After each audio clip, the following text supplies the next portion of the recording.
Oh, okay. So this one time, right? I heard, like, I just woke up from my sleeping, right? And I went downstairs and I heard, like, the crackling of eggs. So I was like, oh, and it smelled pretty good. So I went downstairs, my dad was cooking bacon, home fries, and eggs for breakfast. I'm like, oh, that looks really good. And he was, like, all calm and stuff. He hadn't been drinking for a couple of days. He was all relaxed. Like, yeah, that looks pretty good. And then he goes to flip the eggs over and a little bit of oil splashing hits him on the arm.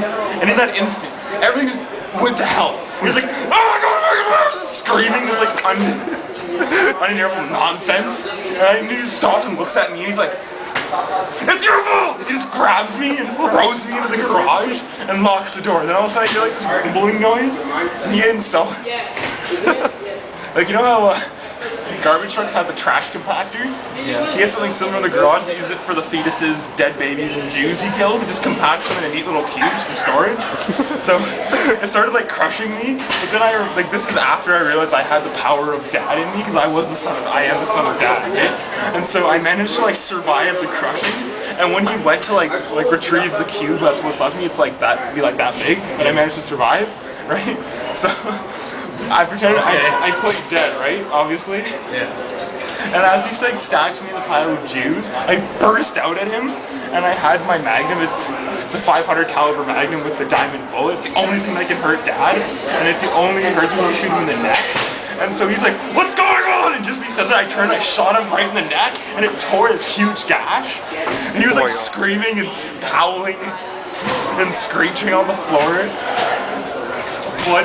Black blood just pouring out of his neck. The guy didn't know what's left of his neck. And I managed to get into his truck, right? And I was driving down the 401 at like 200 miles an hour trying to get away from him. And then all I hear behind me is this like rumbling noise. And I turn behind me, and he's driving his 10-mile long truck, the 800,000 wheeler.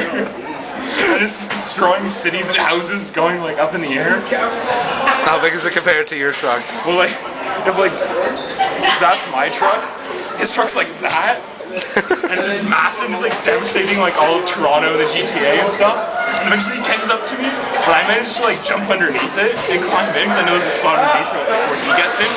And so I heard him in like the control room, like screaming, "Where is he?" And I have like 6 shots with a diamond gun, right? So I managed to shoot him in the back of the head, but I forgot that didn't do anything. The bullet just bounced up and it hit me in the chest.